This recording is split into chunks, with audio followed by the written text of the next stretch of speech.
Mga bagay na hindi pwedeng maging sanggang dikit. Ano ba?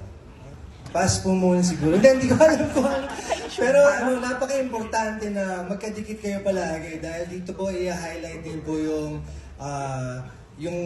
pagkakaroon ng teamwork sa bawat partner, sa bawat grupo, kung paano mo malalampasan bawat obstacles, yung paano mo masosolve ang isang kaso or mga problema. Kailangan lagi kayong magkadikit, lagi kayong magkasangga, lagi kayong magiging responsible para sa isa't isa.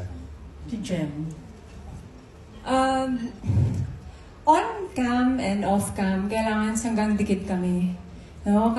Sa trabaho, kung paano namin gagawin yung mga eksena, off-cam, pag may problema, kailangan sanggang dikit pa rin. Wala kaming choice. No? Walang iwanan. Oo. Siyempre, sinumpaan namin yan. At pinili namin na magsama habang buhay.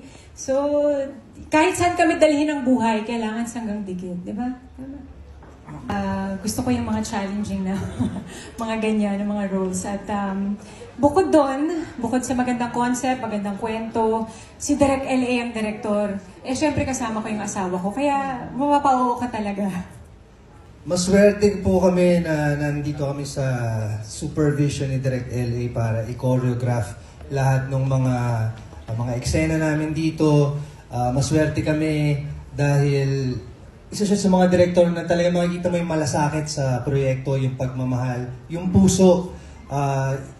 Sinisiguro niya na walang eksena na mga unnecessary, lahat ng mga linyang bibitawan mo talagang importante. Wala siyang sasayangan sa screen time, kundi yung mga importanteng eksena para may salaysay namin tong kwento na to.